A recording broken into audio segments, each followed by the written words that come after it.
यशवंतराव चव्हाण महाराष्ट्र मुक्त विद्यापीठ SOC 101 सामाजिक शास्त्रांचा अधिष्ठान अभ्यासक्रम.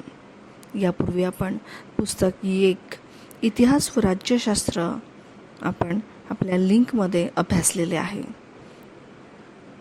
पुस्तक 2 समाजशास्त्र व मानसशास्त्र याचा आपण अभ्यास करतो आहे.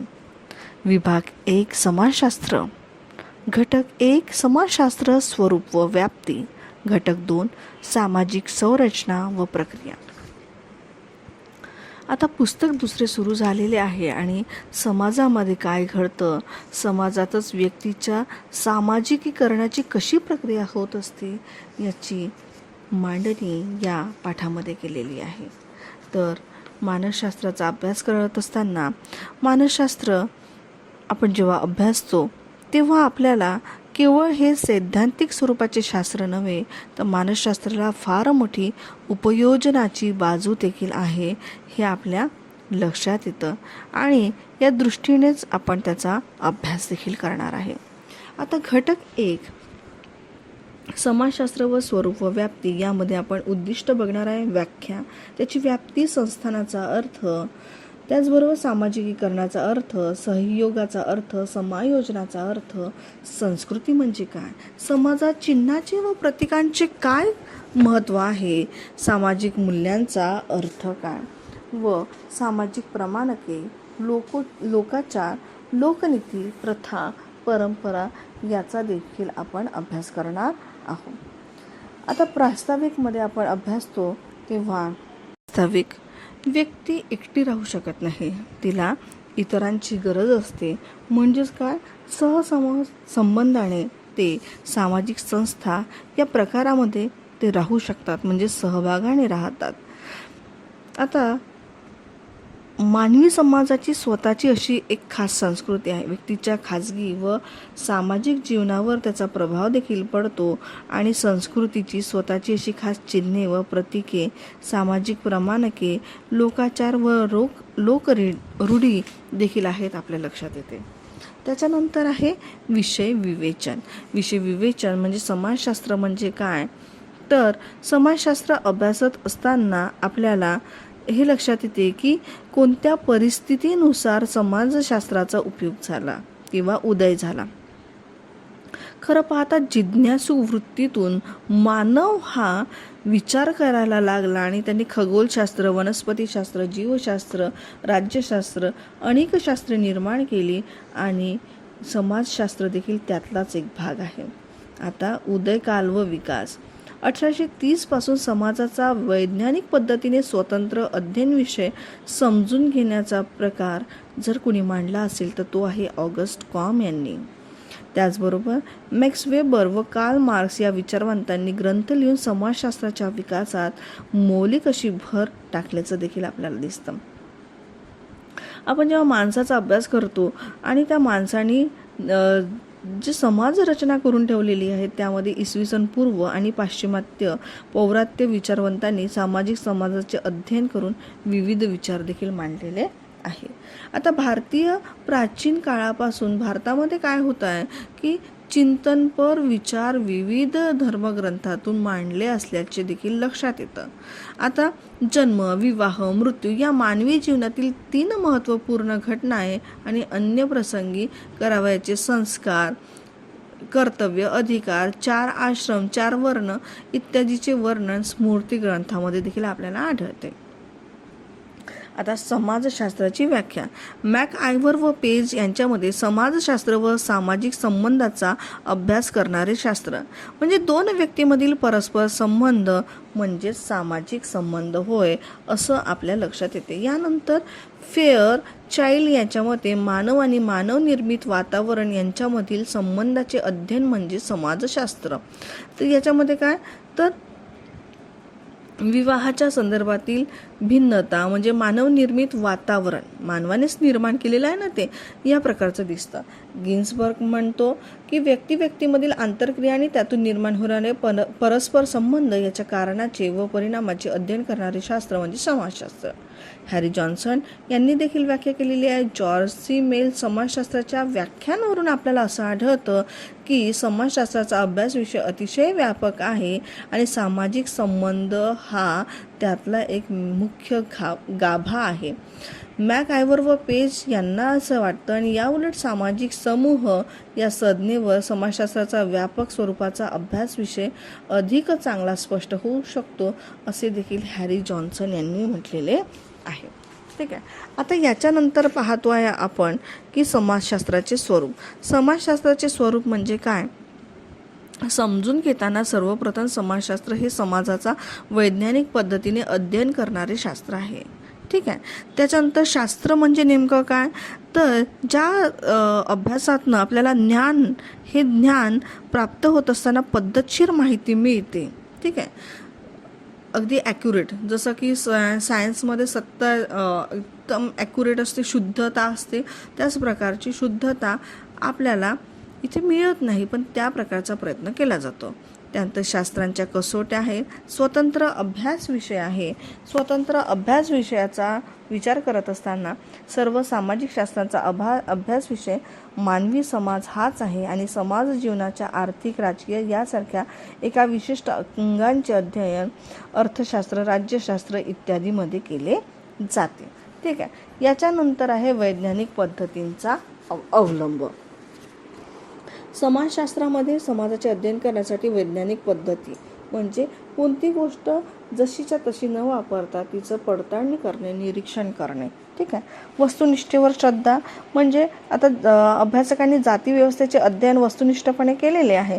जसं की ग्रामीण आदिवासी समाजाचे अध्ययन करून समाजातील सामाजिक संबंधाचे स्वरूप जसे आहे तसे आपल्या अध्ययनात मांडले देखील आहे. प्रकट स्वरूपाची अध्ययन पद्धती म्हणजे शास्त्रामधील सिद्धांत किंवा शास्त्रामध्ये मांडण्यात आलेली तत्वे तपासून पाहण्याची मुभा कोणालाही असते.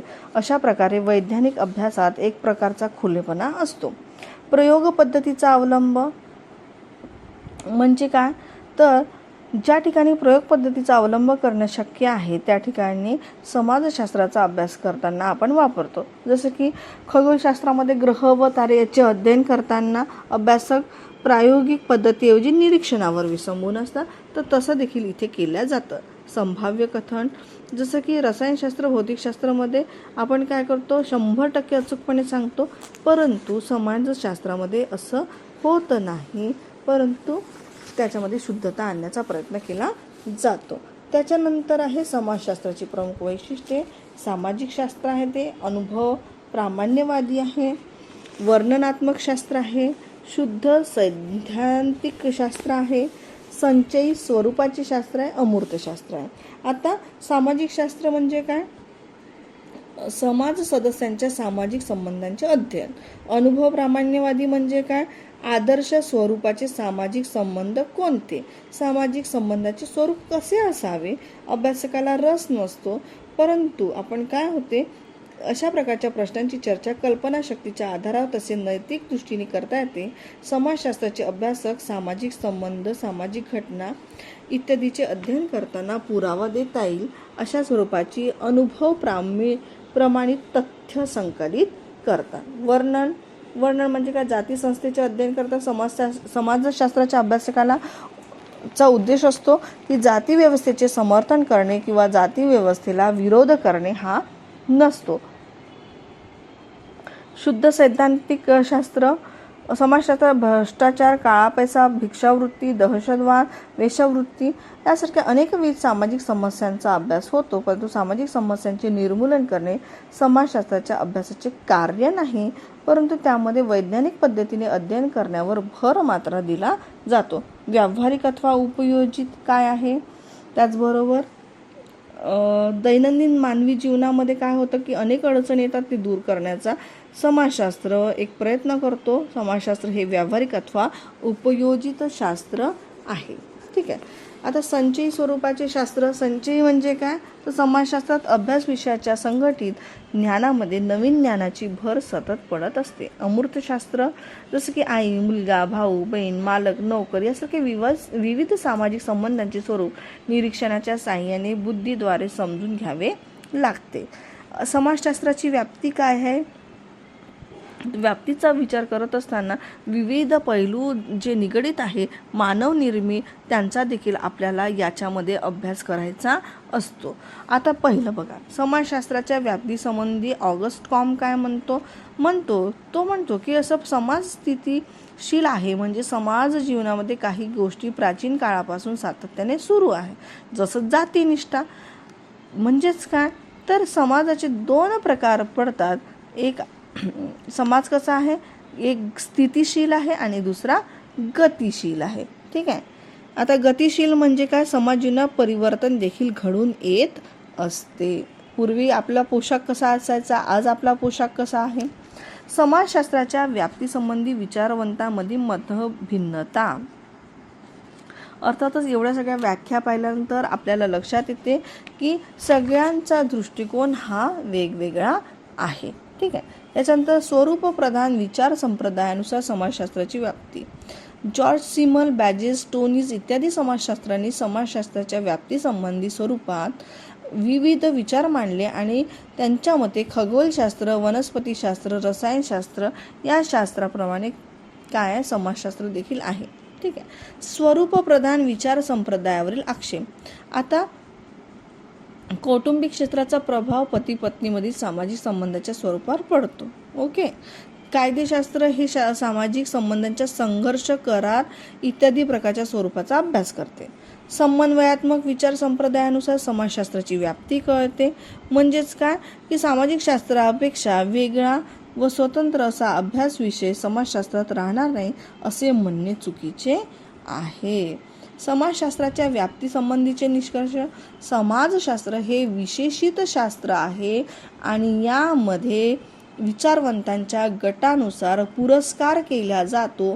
स्वरूप प्रधान आहे, विचार संप्रदाय या नावाने संबोधिला जातो. त्याचबरोबर समाजशास्त्र हे प्रारंभाच्या काळात विचारवंतांमध्ये समाजशास्त्र हे विशेषित शास्त्र आहे की सामान्य शास्त्र आहे हा मतभिन्नतेचा प्रमुख मुद्दा होता. परंतु काही काळानुसार असं जाणवलं की कुटुंबाचे समाजशास्त्र, औद्योगिक असे ज्या शाखा पडतात या उपशाखा निर्माण झाल्या आणि यानुसार ते काय आहे तर विविध विषयांचा अभ्यास करणारे शास्त्र आहे. म्हणजेच काय की विविध याचा म्हणजे सामान्य शास्त्र ते आहे. त्याच्यानंतर समाजशास्त्राचे महत्त्व. आता समाजशास्त्राचा अभ्यास करत असताना आपण पाहिलं असेल की आपल्याला लक्षात येते की जे समाजशास्त्राचं महत्त्व आहे तर सामाजिक सांस्कृतिक घटक आधुनिक काळात सर्वत्र मान्य केले जातात आणि याची माहिती संपूर्ण जगाला व्हावी, संपूर्ण भागाला व्हावी. आर्थिक तसे राजकीय जीवनाचे अध्ययन करण्याला 20व्या शतकात महत्त्व प्राप्त झाले कारण की याच्यामध्ये दृष्टिकोन आहे सामाजिक दृष्टिकोन. त्याच्यानंतर आहे मानव समाजाचे वस्तुनिष्ठ आकलन, सामाजिक समस्यांचे अध्ययन, अस्पृश्यता, जातीयवाद या ज्या समस्या आहे त्याविषयी सामाजिक नियोजन करण्यासाठी सामाजिक समस्यांविषयी वस्तुनिष्ठ माहिती नियोजनात्मकरित्या असणे आवश्यक आहे. सामाजिक कल्याणाकरिता उपयुक्त. कोणत्याही समाजात सर्व समाज घटकांची स्थिती समान नसते. निवारा, शिक्षण, सामाजिक अधिकार आदीबाबत अनेक समाज घटक दुर्बल असतात. मानव समाजाचा विकास, रूढी, अंधश्रद्धा असतात त्याचा अभ्यास केला जातो. व्यावसायिक महत्त्व, औद्योगिक समाजशास्त्र, ठीक आहे, कुटुंबाचे समाजशास्त्र, त्याचबरोबर व्यवसाय कोणते आहेत त्याचा अभ्यास. सामाजिक धार्मिक एकता म्हणजेच काय विविध असे धर्म आहेत तरी अल्पसंख्याक बहुसंख्याक अशी समाजाची विभागणी झाली असणे सर्वच देशामध्ये आपल्याला समाज असा आढळून येतो. ठीक आहे. त्याच्यानंतर आहे की व्यक्ती व समाज. आता एका व्यक्तीची समाजाशी असलेला संबंध काय. समाज व राज्य काय होतं, एक व्यक्तीतून समाज आणि समाजातून राज्य निर्माण केले जाते आणि जेव्हा समाज आणि व्यक्तीचे अस्तित्व वेगवेगळे असेल तेव्हाच हा सिद्धांत योग्य आहे. आता कोणता सिद्धांत म्हटलेला आहे की व्यक्तीच्या गरजांची पूर्ती होत नसेल तर व्यक्तीच्या दृष्टीने समाज व राज्य ही साधने निरुपयोगी ठरतात. अगदी बरोबर आहे. व्यक्तीसाठी समाज आहे, ठीक आहे, मग समाजाचा उपयोग तर तिला व्हायलाच पाहिजे.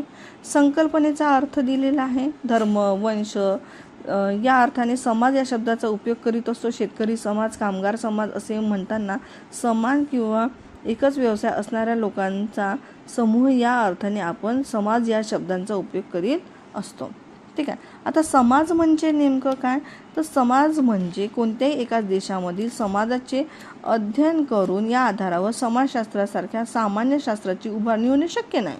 समाजशास्त्रात भारतीय, ब्रिटिश या सर्व समाजांचे वैज्ञानिक दृष्टीने अभ्यास केले जाते. म्हणजेच काय, तर समाज म्हणजे सामाजिक संबंधांचे जाळे होय हे विसरता कामा नये.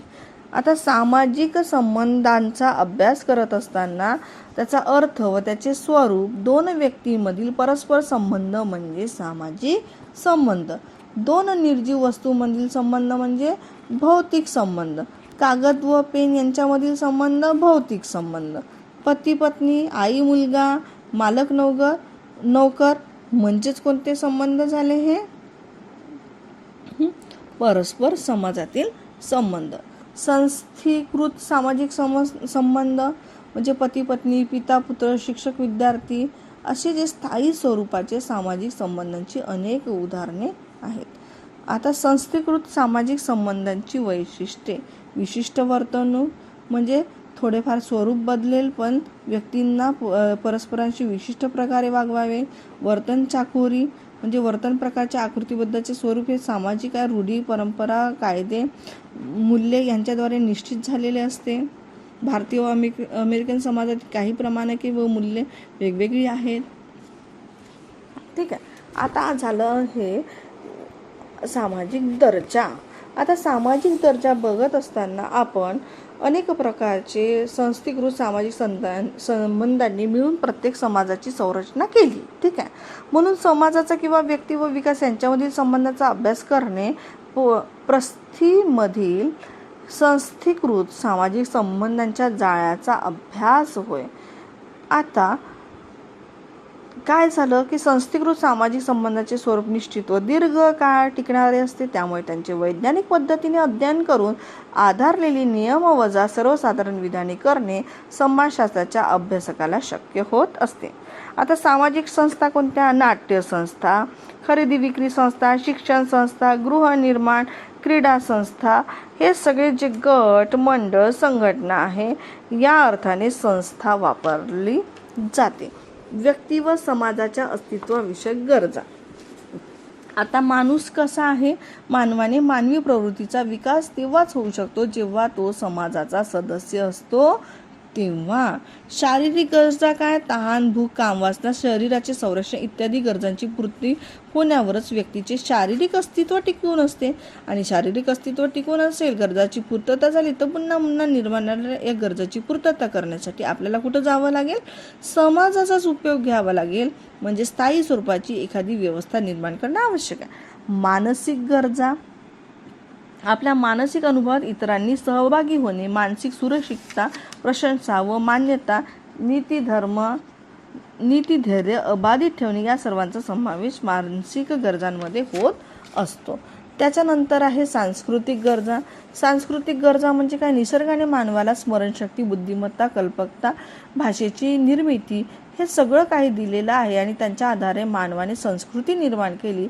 संस्कृती ही मानवाच्या जीवनाचा आधार आहे आणि जीवनाचा एक अविभाज्य घटक देखील आहे, ठीक आहे. त्याच्यानंतर सामाजिक संस्था या संकल्पनेचा अर्थ म्हणजेच काय? एका किंवा अनेक कार्याच्या पूर्तीसाठी निर्माण केलेल्या परस्पर संबंधित अशा लोकाचार, रूढी, कायद्याच्या संचास सामाजिक संस्था असे म्हणतात. म्हणजे आपले कार्य पूर्ण होण्यासाठी आणि आपण जे परस्परावर अवलंबून असतो ते पूर्ण होण्यासाठी लोकाचार, रूढी आणि कायद्याच्या संचास सामाजिक संस्था असे म्हणतात, ठीक आहे. त्याच्यानंतर झालं महत्त्वपूर्ण सामाजिक संस्था व त्याची प्रकारे.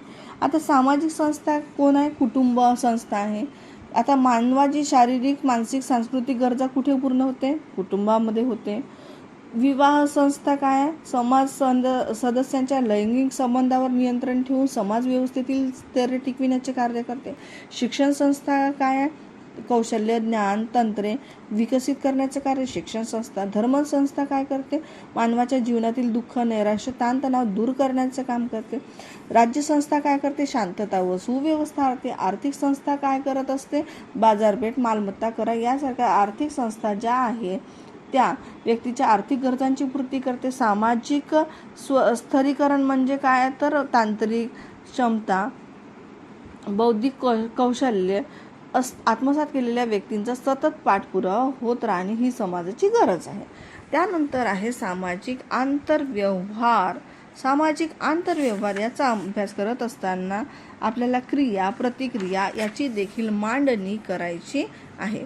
त्यामध्ये सामाजिकीकरण म्हणजे काय? तर समाजामध्ये गुणामुळे एक व्यक्ती दुसऱ्या व्यक्तीशी संबंध प्रस्थापित करू शकतो. विशेष महत्त्वाची बाब म्हणजे हे सर्व सामाजिक गुण उपजत किंवा अनुवांशिक स्वरूपाचे नसतात. जन्मानंतर इतर व्यक्तीची येणाऱ्या सामाजिक संपर्कातून अथवा संबंधातून प्रत्येक वेळी कळत नकळत अनेक गोष्टी शिकत असतो. म्हणजे मानव हा विविध गोष्टी इतरांपासून शिकतो. बोलणे, चालणे, वर्तणूक वगैरे. सामाजिक संपर्काची आवश्यकता. जैविक प्राण्यांचे सामाजिक प्राण्यात रूपांतर करण्याची प्रक्रिया. ठीक आहे. आता बघा की एक सोपे उदाहरण आहे. ते म्हणजे कोणत्याही कुटुंबातील आई वडील वा अन्य सदस्य लहान मुलांना शिव्या कशा देण्यासाठी कोणत्या शब्दाचा उपयोग करा हे शिकवित नाही. पण तो प्रत्येक लहान मूल आपल्या वाढत्या वयानुसार शिव्या शिकतात आणि जन्माला आल्यानंतर समाजाचा एक सदस्य म्हणून मानव कळत न कळत जे जे शिकतो त्यालाच सामाजिकीकरण असे संबोधिले जाते. सामाजिकरणाचे ठळक वैशिष्ट्य आहे. आता ठळक वैशिष्ट्य काय आहे? तर सामाजिकरणाच्या ठळक वैशिष्ट्यामध्ये विश्वव्यापी किंवा सार्वत्रिक प्रक्रिया. ठीक आहे. आता सार्वत्रिक प्रक्रिया बघत असताना आपल्याला काय बघावं लागेल की नेमकं काय होतं की विश्वव्यापी सार्वत्रिक प्रक्रिया याच्यामध्ये सामाजिकरणाची प्रक्रिया भूतकाळातील समाजात सुरू झालेली होती, आताही सुरू आहे. निरंतर सुरू असलेली प्रक्रिया. मुलाच्या जन्मापासून ही प्रक्रिया सुरू होते. 18 वर्षाचा होईपर्यंत, समाज सदस्य होईपर्यंत जाणीवपूर्वक काय म्हणतो आपण जाणीवपूर्वक आपली जी संस्था आहे. आता कोणती संस्था आहे जाणीवपूर्वक आपल्याला बघता येईल की जे काही घटक आहेत जसं शिक्षक, नातेवाईक हे जाणीवपूर्वक आपल्याला करून देतात. व्यक्तिनिरपेक्ष म्हणजे काय? व्यक्तिसापेक्ष. केंद्रबिंदू कोण आहे? बालक आणि त्याचे सामाजिकीकरण घडून आणण्याचे व्यक्ती एकमेकांना व्यक्तिशः ओळखत असतात म्हणून ही प्रक्रिया व्यक्तिसापेक्ष होते. ठीक आहे. उद्दिष्टपूर्व आदर्शाभिमुख प्रवृत्तीची जोपासना करणे हे याचं उद्दिष्ट आहे. ठीक आहे. सामाजिक गुणांची निर्मिती करणारी प्रक्रिया. सामाजिक गुण जे आहे जसं आदर्श, मूल्य शिकवण्याचा समावेश होतो. त्याचप्रमाणे स्पर्धा, देश इत्यादी गोष्टी शिकण्याचाही समावेश होतो. सामाजिकीकरणाचे महत्त्व एका पिढीपासून आपण दुसऱ्या पिढीपर्यंत देत असतो. त्याच्यानंतर आहे की सहयोग आणि सहकार्य प्रत्येक व्यक्तीच्या सामाजिक जीवनाचा पाया आहे आणि प्रत्येकाने एकमेकाला सहकार्य जर केले तरच आपले समाजाचे अस्तित्व टिकून राहते. सहयोग व अर्थ व प्रकार. आता सहयोग म्हणजे धान्य, कापड, किराणा, दागदागिने यासारख्या कोणत्याही वस्तूचा व्यापार करणारी व्यक्ती त्या वस्तूच्या व्यापारावरील कर कमी व्हावा. व्यापार व्यवसायात जाचक स्वरूपाची शासकीय बंधने असू नयेत. व्यापार व्यवसायात सुरक्षितता असावी. यासारखे कोणतेही समान स्वरूपाचे उद्दिष्ट गाठण्यासाठी परस्पराशी काय करत असते? सहयोग करत असते. प्रत्यक्ष सहयोग, अप्रत्यक्ष सहयोग, डायरेक्ट संबंध येणे, इनडायरेक्टली संबंध येणे. ठीक आहे. आता खेळ खेळताना खेळाडूशी परस्पराशी संबंध येतो. ठीक आहे. प्रत्यक्ष येतो. आता महाविद्यालयात कर्मचारी, प्राध्यापक यांचा पण काय येतो? डायरेक्ट संबंध येतो. म्हणजेच काय तर हे सगळे सहयोग आपल्याला अभ्यासायचे आहे. सहयोगाचे महत्त्व काय, एकमेकांना सहयोग केलं तर समाज व्यवस्था चांगली सुदृढ राहील. ठीक आहे. शारीरिक मानसिक योग्यता वाढत जाईल. स्पर्धा, आता स्पर्धेमुळे काय होत असते,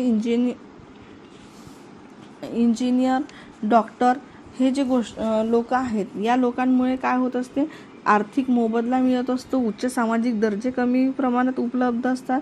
त्यामुळे त्यांच्या प्राप्तीसाठी समाज सदस्यांमध्ये चढाओढ सुरू असते, म्हणजे स्पर्धा. स्पर्धेचा अर्थ काय आहे, तर एकमेकांना मागे खेचणे नव्हे, तर प्रत्येकाने आपापली प्रगती करणे. ठीक आहे. त्याच्यानंतर आहे स्पर्धेचे महत्त्व. म्हणजे काय, स्पर्धेमुळे व्यक्तीच्या आशा आकांक्षा वृद्धिंगत होतात. त्यामुळे नवीन गोष्टी साध्य करायला लोकांना नेहमी उत्तेजन मिळत असते. आता संघर्ष म्हणजे नेमकं काय आहे, तर संप, बंद, घेराव, मोर्चे हे संघर्ष करून आपण आपली स्थिती जाणीवपूर्वकतेने प्रक्रिया मांडू शकतो. ठीक आहे. संघर्षाचे निरसन करणे हे देखील महत्त्व आहे. शासकीय यंत्रणा त्यावर कारणीभूत हितसंबंधी दबाव निवारण करत असते. समायोजन करणे म्हणजे संघर्षाची स्थिती झाली तर व्यक्तिगत गटातील स्पर्धा सोडून साहाय्यभूत ठरते. समायोजनाचा अर्थ व स्वरूप म्हणजेच काय, व्यक्तिगटामध्ये गरजाची उद्देशाची पूर्ती होण्यासाठी काम चलाव स्वरूपाचे सहकार्य समायोजनाकडून मिळत असते. समायोजनाचे महत्त्व. ठीक आहे. समायोजनाचे महत्त्व पाहत असताना आपल्याला हे लक्षात येईल, समायोजन प्रक्रियाच नसेल तर संघर्ष सतत सुरू राहील. समाज व संस्कृती, एक्झॅक्ट राईट पॉईंट आहे हा. अन्न, वस्त्र, निवारा, कामवासना यासारख्या मूलभूत गरजा समान आहे. असे असूनही अमेरिकन समाज भारतीय समाजापेक्षा वेगळा असे आपण म्हणतो, कारण या दोन समाजाची संस्कृती मात्र भिन्न आहे. संस्कृतीचा समाजशास्त्रीय अर्थ काय, संस्कृती म्हणजे मानवी जीवन जगण्याची पद्धती होय. त्याच्यानंतर आहे की आपल्याला पाहायचं आहे भौतिक संस्कृती व अभौतिक संस्कृती. समाजाचा एक घटक म्हणून व्यक्ती जे ज्ञान, श्रद्धा, कला, नीतितत्वे, प्रथा, लोकाचार व अन्य बाबी प्राप्त करून घेते, त्या सर्वांच्या संमिश्र एकीकरणाला संस्कृती असे म्हणतात. त्याच्यानंतर आहे की भौतिक वस्तूबरोबर प्रमाणेच काय होत असते आपल्याला, की भौतिक वस्तू म्हणजे संस्कृती असे समजणे चूक आहे. भौतिक अंगाप्रमाणे संस्कृतीचे अभौतिक अंग, अभौतिक संस्कृती देखील महत्त्वपूर्ण ठरते. उदाहरणार्थ मंगळसूत्र ही एक भौतिक वस्तू जरी आहे तरी या मंगळसूत्र हा दागिना सौभाग्याचे प्रतीक आहे. ठीक आहे. पॉईंट नोट करा. त्यामुळे हिऱ्याची मळलेल्या सोन्याच्या मंगळसूत्रा एवढेच काचेच्या मण्याने बनविलेल्या मंगळसूत्राचे मूल्य तेवढेच असेल. त्याच्यानंतर आहे संस्कृतीची वैशिष्ट्ये. मानवनिर्मित आहे संस्कृती. भौतिक वस्तूप्रमाणे प्रथा, लोकोचार मानवनिर्मित आहे, प्रमाणके, मूल्य वगैरे. त्याच्यानंतर आहे हेतुपूर्वक निर्मिती. समुद्रकिनाऱ्याजवळ प्रदेशामध्ये राहणारे बहुतांश लोक मासे खातात. ठीक आहे. सपाट सुपीकमधले शाकाहारी असतात. स्वयंशील संस्कृती ही समाजाचा वारसा आहे. नवीन पिढी त्यात भर टाकीत असते. सामायिकता. रामायण व महाभारत, महाकाव्य, इडली डोसा यासारखे खाद्यपदार्थ, योगासनाचे विविध प्रकार समूहाच्या मालकीत नाही, म्हणून संस्कृती ही एक समाज सदस्यासाठी सामायिक ठरते. प्रतिकात्मक. आदिवासी जमातीमध्ये काय झालेलं आहे, कवड्या जे वस्तू आहे यांना प्रतिकात्मक स्वरूप प्राप्त झालेलं आहे. ठीक आहे. आता प्रतिकात्मक स्वरूप प्राप्त झाल्यानंतर काय होते, परिवर्तनशीलता येते. संस्कृतीमध्ये परिवर्तन घडून येते. उदाहरणार्थ उत्तर भारतात परकीयांच्या आक्रमणावर स्त्रियांना सुरक्षित ठेवणे ही तत्कालीन व्यक्तीची व समाजाची गरज होती. परिवर्तन झालं आणि ही गरज भागविण्यासाठी त्यांनी काय केलं, विवाहित स्त्रीने आपला चेहरा दिसणार नाही या पद्धतीने डोक्यावर पदर घेण्याची प्रथा सुरू झाली. प्रसरण म्हणजे काय, तर एका देशातील समाजापासून दुसऱ्या देशातील समाजावर संस्कृतीचे प्रसारण होणे. संस्कृतीचे महत्त्व व्यक्तिमत्व घडत असते. ठीक आहे. समाजानुसार तो वागत असतो. सामाजिकीकरण होते. पुन्हा पुन्हा शिकवाव्या लागत नाही त्यांना. जे जसं की प्रत्येक पिढीत चकमकीपासून अग्नी निर्माण करण्यासाठी अनेक विविध गोष्टी पुन्हा पुन्हा शिकवाव्या लागल्या असत्या, परंतु काय झालं, सामाजिकीकरण झालं, ते एकमेकांना उलगडत गेलं, समजत गेलं. त्याच्यानंतर आहे गरजांची पूर्तता म्हणजे घनदाट जंगलामध्ये राहणाऱ्या आदिवासींची जंगली पदार्थ गोळा करणे, शिकार करणे ही आहे. ठीक आहे. तर म्हणजेच काय, सामाजिक नियंत्रण काय आहे, सामाजिक नियंत्रणाचा अभ्यास करत असताना आणण्याचे महत्त्व काय, संस्कृतीद्वारे होत असते. ठीक आहे. सभ्यतेचा विकास काय आहे, ज्या गोष्टी समाजासाठी उपयुक्त आहेत त्याचा उपयोग केल्याने समाजाच्या कार्यक्षेत्रामध्ये वाढ होते, त्याचा समावेश सभ्यतेमध्ये होतो आणि सभ्यतेचा संबंध प्रगती सुधारणेशी होत असतो. त्याच्यानंतर आहे चिन्हे व प्रतीके. ठीक आहे. कोणती चिन्हे व प्रतीके नाहीत असा एकही समाज नाही आहे. बरोबर आहे ना. उदाहरणार्थ पहा ना की रेल्वे क्रॉसिंग असेल त्याचं एक चिन्ह असते, नागमोडी वळण असेल त्याचं एक चिन्ह असते, रस्ता ओला असणे पाऊस गेल्याचा संकेत असेल असे आपण म्हणतो. म्हणजे काय, तर चिन्हांवरून आपण ते गोष्टी काय आहेत हे ओळखतो. नारळ ही वस्तू, स्वास्तिक ही काय मांगल्याचे प्रतीक आहे. चिन्हे व प्रगती म्हणजे काय आहे, सजीव प्राण्यांमध्ये केवळ मानवाजवळच ही प्रतीके आहे. त्याच्यानंतर आहे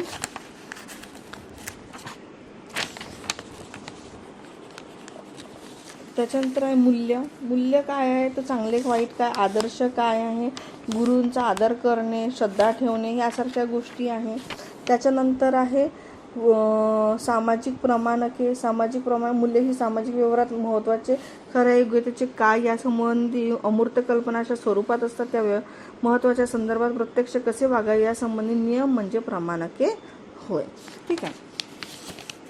त्याच्यानंतर आहे आपण पाहतो आहे प्रथा, परंपरा, रीतिरिवाज, लोकाचार, नियम, कायदे या सर्वांच्या एकत्रित समुच्चयाला समाजाची प्रमाणक असं म्हणतात आणि प्रमाणक व्यवस्था असे संबोधले जाते. लोकाचार अथवा समाजशास्त्राच्या उदय काळातील अमेरिकन समाजशास्त्रज्ञ विल्यम जी समनर यांनी सामाजिक प्रमाणकाचे अध्ययन करताना लोकाचार व लोकनीतीचे महत्त्व सर्वप्रथम स्पष्ट केले. सर्वच समाजांमध्ये लोकाचार रूढ आहे. समाज सदस्यांच्या अनेकविध क्रिया लोकाचारापासूनच सुरुवात होतात. त्यामध्ये विविध फरक आहे. लोकाचार हे हेतुपुरस्सर निर्माण होत असते आणि स्वाभाविकरित्या अनुकरणातून ते निर्माण होते. ठीक आहे. त्याच्यानंतर आहे लोकनीती. आता लोकनीतीचा अभ्यास करत असताना आपल्याला पाहावं लागेल की सक्तीने पालन करावयास भाग पाडणे लोकनीतीमुळे लोकाचारांमध्ये अधिक प्रमाणात आहे. म्हणून लोकाचार हे जेव्हा समाज सदस्यांसाठी जेव्हा बंधनकारक होत असते तेव्हा त्यांना लोकनीती असे म्हणतात. प्रथा काय आहे, काही प्रथा ह्या परंपरा पहिल्यापासून सुरू आहे. म्हणजे जसं की विवाह झाला की ताटपाटाचं जेवण देणे. ठीक आहे. ही पण एक प्रथाच झालेली आहे. आता गिन्सबर्ग काय म्हणतो, विशिष्ट कार्य करण्याच्या ज्या पद्धती समाजाने मान्य केलेल्या आहेत, स्वीकारल्या आहेत त्यालाच काय म्हणतात, प्रथा असे म्हणतात. मग आहे परंपरा. ठीक आहे. आता परंपराचा अभ्यास करत असताना आपल्याला श्रद्धा, आचार, विचार, जे धर्म परंपरा, वारकरी पंथाची परंपरा, या ज्या परंपरा त्या पहिलेपासून सुरू आहे आणि त्या सगळ्यांना त्या लोकांना मानणाऱ्यांना मान्य देखील. त्याच्यानंतर परिभाषिक शब्द समाज, समाजशास्त्र, स्वरूपप्रधान विचार संप्रदाय, समन्वयात्मक विचार संप्रदाय, सामाजिकीकरण, सहयोग, समायोजन, संस्कृती, मूल्य, लोकाचार, प्रथा या सगळ्यांच्या व्याख्या आपल्याला लक्षात ठेवायचा आहे आणि त्यानुसार अभ्यास करायचा आहे. विद्यार्थ्यांनो, धन्यवाद.